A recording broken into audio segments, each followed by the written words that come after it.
အားလုံးပဲမင်္ဂလာပါတချို့လာဆွေးနွေးကြတာရှိတယ်ကိုယ်ပိုင်လုပ်ငန်းစခြင်းတယ်ဘယ်လိုစမှမသိဘူးဘာလို့လုပ်အောင်မသိဘူးဆိုပြီးတော့ပြောကြတာတွေရှိတယ်ကျွန်တော်တို့ကစီးပွားရေးလုပ်မယ်ဆိုရင်တချို့ကစပြီးစဉ်းစားတာကဥမာစုံးတိထွင်ဖြတ်မှလုပ်တင်တယ်ဆိုပြီးစစဉ်းစားကြတာရှိတယ်ဥမာသူများမလုပ်သေးတာကိုလုပ်မှသူများမဖော်ထုတ်သေးတယ်မလုပ်သေးတဲ့ product ကိုစပြီးလုပ်မှ service ကိုစလုပ်မှဥမာသူများမထိုးဖောက်သေးတဲ့ market ကိုစပြီးထိုးဖောက်မှကိုစီးပွားရေးမှာအောင်မြင်မယ်လို့ထင်ကြတယ်တကယ်တော့ကျွန်တော်တို့ကဒီစီးပွားရေးလုပ်တဲ့ပုံစံတွေအမျိုးမျိုးရှိတယ်ဗျအဲ့ထဲမှာကျွန်တော်အဓိကကြားတဲ့စီးပွားရေးလုပ်ငန်းရှင်၃မျိုးပေါ့နော်ပထမတစ်မျိုးကတော့ဒီ entrepreneur ဒါစီးပွားရေးမှာတော့ဒါအားလုံးသဘောကျတဲ့စီးပွားရေးလုပ်ငန်းရှင်အမျိုးအစားလို့ပြောလို့ရတယ် entrepreneur ကသူကစီးပွားရေးအခွင့်အလမ်းမြင်လို့လုပ်တာအခွင့်အလမ်းမြင်လို့စီးပွားရေးလုပ်တာပေါ့နော်စီးပွားရေးလုပ်တယ်ဆိုတော့ကျွန်တော်တို့ထားပါတော့ဒီကိုဗစ်ကာလမှာလူတွေကဒီ home stay နေတယ်တရားဝင်ကျွန်တော်နေကမနေရတဲ့အတွက်ကျွန်တော်တို့ဒီလုပ်ငန်းဝင်တွေမှာရုံးမတက်ဖက်နဲ့ဒီ work from home တွေလုပ်တယ်။ဘာဖြစ်လဲကျွန်တော် video call တွေနဲ့ပြောရတဲ့အချိန်မှာဒီ Zoom application ပေါ်လာတယ်ကျွန်တော်လူတွေတော့အကျိုးရှိတယ်သူလည်းဒီကနေပြီးတော့အကျိုးများစွာရခဲ့တယ်လို့ပြောလို့ရတယ်ကျွန်တော်အခုထိပေါ့နော် Zoom နဲ့ဒီအလုပ်တွေအများကြီးလုပ်နေရတာရှိတယ်ဒါပေမဲ့ကျွန်တော်တို့ကဒီ Zoom တွေထွင်လုပ်တယ်ဆိုရင်သူများမလုပ်သေးတဲ့အလုပ်သူများမလုပ်သေးတဲ့ product service သူများမထိုးပေါက်သေးတဲ့ market ဒါတွေကျွန်တော်လုပ်ရတဲ့အတွက်ဆက်ဆက်ပိုင်းမှာဒီစင်ခုံမှုတွေခက်ခဲတွေရှိနိုင်တယ်ဒါပေမဲ့သူတို့အလုပ်ဒီအလုပ်ဖြစ်လာတဲ့အလျောက်လူတွေပေါ်မှာအကျိုးကျေးဇူးများတဲ့အလျောက်ပေါ့နော်လူတွေသုံးတဲ့အလျောက်ဒီကနေပြီးတော့ကျွန်တော်အကျိုးမြတ်တွေများစွာရနိုင်တယ်အချိန်တစ်ခုကြာနိုင်တယ်တဖြည်းဖြည်းနဲ့ဒီကနေပြီးတော့အကျိုးမြတ်များစွာရနိုင်တယ်ပေါ့နော်ဒါကတော့ကျွန်တော်တို့ဒီ entrepreneur အနေနဲ့ဒီလုပ်တဲ့လုပ်ငန်းရှင်အမျိုးအစားနောက်ထပ်လုပ်ငန်းရှင်အမျိုးအစားကတော့ investor သူကကြတော့ဒီအခွင့်အလမ်းရှာပြီးလုပ်တဲ့သူတွေသူကစီးပွားရေးလုပ်ချင်တယ်သူမှအရင်းနှီးတွေရှိတယ်သူစီးပွားရေးလုပ်မယ်ဘယ်စီးပွားရေးပဲဖြစ်သူဒီလုပ်ကိုမှစုံးတိတဲ့စိတ်နဲ့လုပ်တာလည်းဖြစ်ချင်မှဖြစ်မယ်ဒါမှမဟုတ်ဒီလုပ်ကိုသူကဒီ professional အနေနဲ့ကျွမ်းလို့ဖြစ်ချင်မှလည်းဖြစ်မယ်ဒါမဲ့သူဒီစီးပွားရေးနဲ့ပတ်သက်လို့အခြေခံနားလဲထားတယ်စီးပွားရေးလုပ်တတ်တယ်ငွေကြေးနဲ့ပတ်သက်လို့သူကကောင်းနားလဲတယ်အဲ့တော့ဘာဖြစ်လဲသူ့ငွေကိုသူကပွားသူ investment ရှောက်ထည့်မယ်မှာတချို့ဆိုရင် share ထုတ်ရောင်းတဲ့လုပ်ငန်းကြီးတွေမှာသူဒီ share တွေဝယ်ပြီးတော့သူက investor အနေနဲ့လှုပ်တာတွေရှိတယ်တချို့ဆိုရင်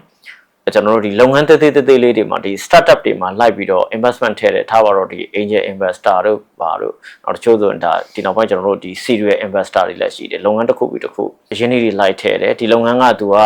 လားလာကောင်းတယ်အရင်းနှီးတွေလိုနေသေးတယ်ဆိုရင်သူကဒီမှာသူရဲ့ investment သူထည့်တာတွေရှိတယ်ပေါ့နော်စသဖြင့်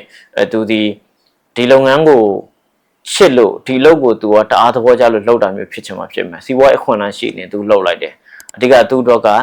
ငွေကြေးကြိုးမြတ်ဘယ်လောက်ရလဲစီးပွားရေးကိုသူ game တစ်ခုအနေနဲ့ကစားရတယ်ဆိုရင်လည်းဒီ game မှာသူကဒီအနိုင်ရအောင်သူဘယ်လိုလုပ်နိုင်မလဲစသဖြင့်ဒါမျိုးပဲစဉ်းစားပြီးတော့သူကစီးပွားရေးလုပ်တယ်သူအနေနဲ့ငွေကြေးအကျိုးမြတ်ရတယ်ဆိုရင်ဒါသူရှင်းမှန်းချက်ပြည့်မြောက်တယ်လို့ပြောလို့ရတယ်နောက်တတိယမျိုးအစားကတော့ professional ကျွန်တော် professional တွေအနေနဲ့ကိုယ်စီးပွားရေးကြောင်းလုပ်တာတွေဒါရှိတယ်ပေါ့နော်ကျွန်တော်ဝန်ထမ်းဘဝမှာသူဒီအတတ်ပညာတစ်ခုမှ level တစ်ခုမှကျွမ်းကျင်တယ်အဲ့တော့ဘာဖြစ်လဲဝန်ထမ်းဘဝကနေနားပြီးတော့သူလုပ်ငန်းတစ်ခုစတယ်။ဥပမာတချို့ဆိုရှိတဲ့ digital marketing ကျွမ်းကျင်တယ်ဝန်ထမ်းနေနဲ့သူလှုပ်လာတယ်ဒီမှာဥဆောင်ပြီးလှုပ်လာတယ်သူမှာအတွေ့အကြုံကောင်းနေနောက်တစ်ခါသူရဲ့ skill တွေရှိတယ်ဒီ team တစ်ခုလည်းသူကဥဆောင်နိုင်တယ်ဆိုဘာဖြစ်လဲဆိုတော့သူဝန်ထမ်းဘဝနားပြီးတော့ digital marketing agency ထောင်လိုက်တယ်ဒါအလုပ်ဖြစ်နေတဲ့သူတွေအများကြီးရှိတယ်ဒီလိုပဲတချို့ဆိုရင်တန်းတန်းဆရာအဖြစ်နဲ့လှုပ်တယ်တချို့ဝန်ထမ်းဘဝမှာဒီတန်းတန်းပေးတာတွေပါတယ်စကားပြောတာတွေသူကသူရဲ့ဒါအဓိက skill ဖြစ်နေတယ်ဘာဖြစ်လဲနောက်သူတင်နန်းချောင်းထောင်လိုက်တယ်တင်နန်းချောင်းနဲ့အလုပ်ဖြစ်နေတဲ့သူတွေအများကြီးရှိတယ်ဒီ professional တွေမှာထူးခြားတာတော့ဘာလဲဆိုတော့သူဒီလုပ်ကိုကျွမ်းကျင်တဲ့အတွက်သူ့မှာအကျိုးမြတ်အများကြီးမရဘူးဆိုရင်တော့ဆုံးရှုံးနိုင်ခြေနည်းတယ်သူတဖြည်းဖြည်းနဲ့သူတယောက်တည်းကနေပြီးတော့လဲစလို့ရတယ်ဒါမှမဟုတ် team သေးလေးနဲ့ပေါ့ team မှာနည်းနည်းလဲသူကဖြည်းဖြည်းချင်းစလို့ရတယ်သူကျွမ်းကျင်တဲ့အလုပ်ဖြစ်တဲ့အတွက်ကျွန်တော်တို့ကဒီဆုံးရှုံးနိုင်ခြေလဲဒါတော်တော်လေးနည်းတယ်လို့ပြောလို့ရတယ်ပေါ့နော်နောက်တစ်ခုကဘာလဲဆိုတော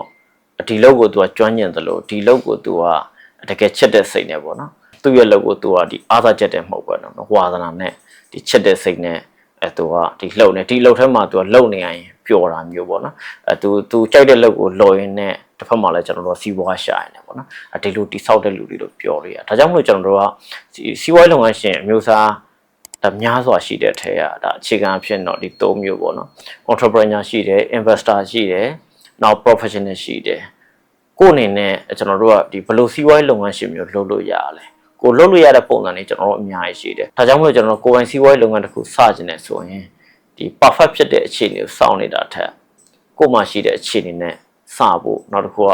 ကိုလုံးနိုင်တဲ့အရာဒီအခွင့်အလမ်းကောင်းကောင်းရှိတယ်ဆိုရင်